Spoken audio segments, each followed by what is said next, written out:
మామూలుగా మ్యామ్ అందరూ దైవ దర్శనం కోసం టెంపుల్‌లోకి వెళ్తుంటారు.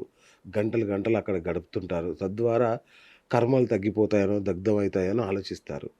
మరి అలా కర్మలు పోతాయా? ధ్యానంలో కూర్చుంటే కర్మలు పోతాయా? సార్ ఇప్పుడు చాలామంది గుళ్ళకెళ్తున్నారు గదా! హ్మ్. గుళ్ళకెళ్ళేటప్పుడు పూజలు జేస్తారు, పువ్వులు బెడతారు, ఇవన్నీ జేస్తారు గదా! అవును. ఈ పూజకి, ధ్యానానికి తేడా ఏంటంటే, పూజలు చెయ్యాలి సార్. అంటే నేను ఎవరిని పూజలు చేయొద్దు అది అనను. హ్మ్. ఎవరిష్టం వాళ్ళది. రైట్. నేను గూడా పూజ చేస్తాను, పూజలో ధ్యానం జేసుకుంటా. 2 హ్మ్. జేస్తాను. ఓహ్! దేవుడి ముందు కూర్చుంటాను. ఆ దీపంతో కనెక్ట్ అయ్యి నేను ధ్యానం జేసుకుంటా. 2 హ్మ్. చేస్తా. అక్కడ గుడిలోకెళ్ళినప్పుడు గూడా నేనేం చేస్తా అంటే, మనం కాళ్ళు కడుక్కుంటాం గదా! కాళ్ళు కడిగేటప్పుడు ఏంటంటే, మన ప్రాపంచిక జీవితాన్ని బయట వదిలేస్తున్నట్టు. ఓకే. మన మనసుని కడిగేస్తున్నాం. శూన్యం అంటే ప్రాపంచిక ఆలోచనలంతా కడిగేస్తున్నాం. ఈ హృదయంలో ఆ భగవంతుని నింపుకోవడానికి కాళ్ళు కడుక్కున్నాం. హ్మ్. శుద్ధి అక్కడంతా జరిగిపోయింది. రైట్. ఖాళీ చేసుకొని భగవంతుడి దగ్గరికెళ్ళినప్పుడు అక్కడ ఏం జరుగుతుందంటే, ఆ గుళ్ళో సార్ రాత్రంతా పైన గోపురం పైన కలశం ఉంటది. అవును. అందులో రాత్రంతా విశ్వశక్తి నిండుంటది. అదేంటంటే, ఆ పైనుంచి అంతా భగవంతుడి మీద, ఆ గుడి లోపల ఉన్న భగవంతుడి మీద ఫ్లో అవుతూ ఉంటది. హ్మ్. ఆ శరీరం నుంచి పాదాల వరకు ఫ్లో అవుతది. ఆ లోపల రాత్రి పూట పూజారి ఏం చేస్తాడంటే శతగోపం పెడతాడు. అవును. పెట్టినప్పుడు దాని మీద గూడా ఫార్మ్ అయిపోతది. ఆ శక్తి అంతా నిండుతదనమాట ఎనర్జీ. ఆ విశ్వశక్తి అంతా దాని మీద గూడా నిండిపోతది. నిండిపోయినప్పుడు ఒకప్పుడేంటంటే గుళ్ళోకెళ్ళి దేవుడిని మొక్కేవాళ్ళం. తలబెట్టి మొక్కేవాళ్ళం. ఆ తలబెట్టినప్పుడు ఏమైపోతదంటే, ఆ భగవంతుల్లో ఉన్న ఎనర్జీ శక్తి అంతా మన సహస్రం నుంచి మన బాడీలోకి మనకొస్తది. అచ్చచ్చచ్చా! కానీ ఇప్పుడేమైపోయిందంటే, అంత దగ్గర మనల్ని రానివ్వట్లేదు. దూరం రానివ్వట్లే. నుంచే అవును. మొక్కుతున్నాం. అవును. కానీ శతగోపం ఉంది గదా! అది తీసుకొచ్చి పైన పెట్టినప్పుడు మనకిక్కడ నుంచి ఫ్లో లోపలికొచ్చేస్తది. ఓకే. అక్కడ ఎనర్జీస్ ఉంటాయి సార్. మనకి గుళ్ళో చాలా ఎనర్జీ ఉంటది. మనం ఏం చేస్తామంటే దేవుడి దగ్గరికెళ్ళిన తర్వాత కళ్ళు మూసుకొని కోరికలన్నీ కోరుతాం. అవును. నాకు అది కావాలి, ఇది చెయ్యాలి అని. అయితే మనము చెప్పేదే భగవంతుడు వింటాడు. కానీ మనము ఆయన చెప్పింది మనం వినాలంటే మనలో శక్తి లేదు. హ్మ్. శక్తి రావాలంటే మన ఆత్మకి శక్తి రావాలంటే ధ్యానం చేస్తే ఎనర్జీ పెరుగుతది. ఒక ఫోన్‌కి ఓకే. మనం ఛార్జింగ్ పెడితే ఎలా రైట్. రైట్. పనిచేస్తదో మన అవును. ఆత్మ పనిచేయాలంటే ధ్యానం చేయాల్సిందే, శక్తి పొందాల్సిందే. ఓకే. ఆ శక్తి ద్వారా ఆయన చెప్పేది మనం వింటాం. ఓకే. ఇప్పుడు ఓకే. మనము పువ్వులేస్తాము, ప్రసాదాలు పెడతాం గదా! ఆ భగవంతుడు ఏమంటాడంటే, "నీ హృదయ పుష్పాన్ని నాకర్పించు." అంటే నువ్వు హృదయంతో నన్ను పిలువు. నాకు పాలు ఇవన్నొద్దు నాకు. పోయనవసరం లే. ఇవన్నొద్దు. ఆ! నాకు పాలు పొయ్యకు, నాకు పువ్వులు పెట్టకు, ఏం జెయ్యకు. నీ హృదయంతో నన్ను పిలువు నేను పలుకుతా. నీకేం గావాలో ఆ! చెప్పు నేను సో, నీకిస్తా. కానుకలిస్తేనే దేవుడు పలకడు. అహా! కానుకలు ఆయనకిష్టం ఉండదు. అవునా? ఓకే. ఆయనకి కానుకలు, పువ్వులు, ప్రసాదాలు అవొద్దు. నీ ఆ! హృదయంతో ఆయనను పిలుస్తే ఆయన పలుకుతాడు. ఓకే. అలాగే సార్ అక్కడేంటంటే అంటారు గుళ్ళోకెళ్తే కూర్చోవాలి కాసేపు అని అంటారు గదా! అక్కడ కూర్చొని ఏం జేయాలంటే కళ్ళు మూసుకొని మనం ధ్యానం జేసినప్పుడు అక్కడున్న శక్తి మొత్తము ఆ ఎనర్జీ అంతా మనము తీసుకోవచ్చు.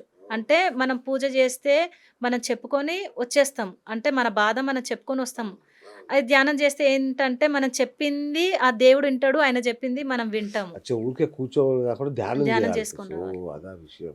సో, మ్యామ్ చాలామంది అకాల మృత్యువుకు లోనవుతుంటారు. సో, కొందరేమో సహజ మరణం, చాలామంది అకాల మృత్యువుకు లోనవుతుంటారు. సో, ఇలా అంటే ఊరేసుకొనో, యాక్సిడెంట్ రూపం ఎలాగో జరుగుతది గదా! దీని వెనుక ఉన్న కారణం ఏంటి? సార్ ఇప్పుడు కాలమృత్యు అంటే కాలానికి ఇంకా ఆ కాలం వచ్చిందంటే పోవాల్సిందే. పోవాల్సిందే. మనము రాసుకొనొస్తాం. ఈ టైంకి నేను పోవాలి అంటే ఆ టైంకి మనం వెళ్ళిపోవాల్సిందే. హ్మ్. లేదు నేను ధ్యానంలో ఉన్నాను. ధ్యానంలో ఉన్నా నేను మనము ముందే చూసుకుంటాం. అన్నీ ముందు జరిగేటివి అన్నీ కనిపిస్తాయి. యాక్సిడెంట్లు గాని ఏవైనా కనిపిస్తాయి. లేదు మనకి అర్థమైపోతది. నా ప్రాణం పోతుంది అన్న టైంలో ఏంటంటే ధ్యానంలో కూర్చొని ఒకటే చెప్పుకోవాలి సార్. ఎలా అంటే నేనింకా బ్రతకాలనుకుంటున్నా. నాకింకా చేసేది చాలా ఉంది. ఆ పని తర్వాత నేనొస్తాను నీ దగ్గరికి.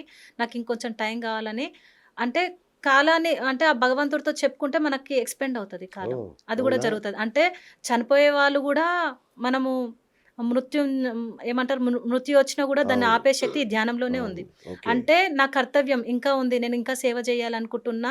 నాకింకా పిల్లల బాధ్యత ఉంది. నాకు భర్త ఉంటే నేనింకా కొన్ని పనులు చేయగలుగుతా. ఆయన నాకు సపోర్ట్ కావాలి అని మనం కోరుకుంటే, హ్మ్. మనకు ఇంకా ఎక్స్‌పెండ్ అవుతది. ఓహ్! కొంతమందికేందంటే సార్ ఇప్పుడు మీరన్నారు గదా! యాక్సిడెంట్ అవుతుంది. ఆహ్, హ్మ్, అంటే అవును. ఆత్మహత్యలు ఆత్మహత్య చేసుకుంటారంటే అది చేసుకుంటారు. వాళ్ళ డిజైన్. ఆ! వాళ్ళేంటంటే ప్రతి ఒక్కరు కర్మలు దగ్ధం జేసుకోవాలి, ఎదగాలి. ఈ భూమి మీదకొచ్చినంక ఎదగడానికే భూమి మీదకొస్తారు. కొంతమంది ఎలా అంటే సహాయం చేయడానికే వస్తారు. ఎలా అంటే ఈ భూమి మీదకి జన్మ తీసుకొని నచ్చిన వాళ్ళుంటారు గదా సార్! అవును. ఇప్పుడు వాళ్ళకి నా సహాయం అందాలి అన్న ఉద్దేశ్యంతోటి జన్మ తీసుకొనొచ్చి ఏం జేస్తారంటే, వాళ్ళ గత జన్మలో ఉన్న కర్మల్ని దగ్ధం చేసుకోవడానికొస్తారు. మళ్ళీ ఇంకొకటేందంటే ఉన్నతంగా వాళ్ళ ధ్యేయాన్ని ఉన్నతమైన ఆత్మలుంటాయి గదా! వాళ్ళ ధ్యేయాన్ని నెరవేర్చుకోవడానికొస్తారు. ఓకే. ఈ 3 రీజన్స్ తోటి ఉన్నతమైన ఆత్మలు జన్మలు తీసుకొనొస్తాయి. ఓకే. పునర్జన్మలంటారు గదా! ఆ అవునవునవును. ఉన్నతమైన ఆత్మలు ఈ 3 రీజన్స్ తోటొస్తాయి. ఒకటేమో ఓకే. నచ్చిన వాళ్ళకి సహాయం చేసి వాళ్ళని చేయడం. కాపాడాలి. హ్మ్. అంటే కొంతమంది మనకు తెలియకుండా మనం అంటారు, "అసలు నేను ఎక్స్‌పెక్ట్ చేయలేదు. ఆయన వల్ల నాకొక హెల్ప్ అయిపోయింది" అన్నప్పుడు, అవునవునవును. ఆ భగవంతుడు వాళ్ళ రూపంతోటి మనకి అచ్చచ్చచ్చా! అవును. చేస్తాడనమాట. ఓకే. ఓకే. అంటే ఎదుటి వాళ్ళకి సహాయం చేయడానికే జన్మ తీసుకొని ఒక ప్రణాళిక అంటే 3 హ్మ్. పెట్టుకొనొస్తాడు ఓకే. ఉన్నతమైన వాళ్ళు. గత జన్మలో చేసిన కర్మలు దగ్ధం చేసుకోవడానికొస్తాడు. ఉన్నతంగా ఎదగడానికి, తన ధ్యేయాన్ని నెరవేర్చుకోవడానికొస్తాడు. కొంతమంది కొన్ని డిజైన్స్ ఇలా చేసుకొనొస్తారు సార్.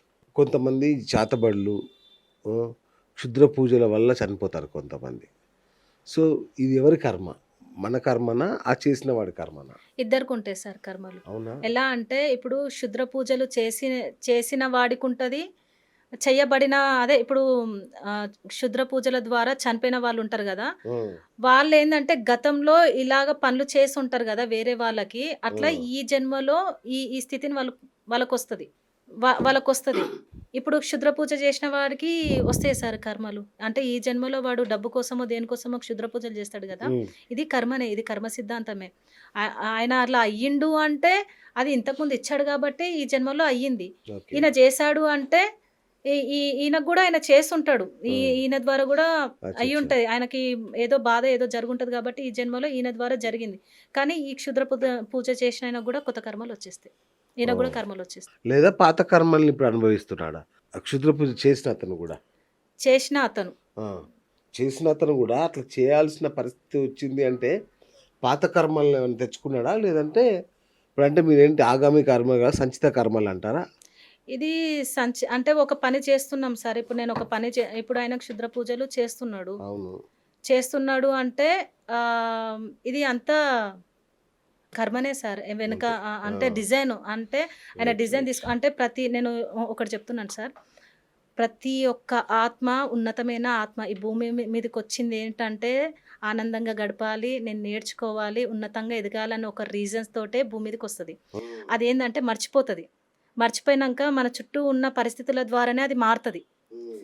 మన చుట్టూ జరిగే పరిస్థితుల వల్ల మారడం వల్ల ఇప్పుడు నాకు ఎవరైనా ఏదైనా చేశారనుకోండి, హ్మ్. ఏమన్నా అన్నా గూడా నేను ఆ ఆత్మస్థితితో అంటే సాక్షిగా నేను చూస్తాను. చూసి హ్మ్. ఏందంటే వారిలో నేనే ఉన్నా. అంటే గతంలో నేను ఇస్తేనే గదా! నాకు రిటర్న్ ఇస్తుందని అర్థం చేసుకుంటా. ఓకే. వీళ్ళేందంటే పగకు పగ సాధిస్తూ ఉంటారు. అవును. అవును. తెలీదు వాళ్ళకి. ఓకే. తెలీదు. అట్లా కర్మలు పెరిగిపోతూ ఉంటాయి. ఎవ్వరు చెడు చెయ్యాలని రారు సార్. ఇప్పుడు నేను ఇంకొక స్టోరీ గూడా చెప్తాను. ఎలా ఉంటదంటే భూమి మీదకి లవర్స్ ఉంటారు. పైన ఆత్మలోకాలుంటాయి సార్. 7 తలాలుంటాయి. 7 తలాలలో ఐదో తలంలో ఒక అమ్మాయి ఉంటది. నీలు అని ఉంటది.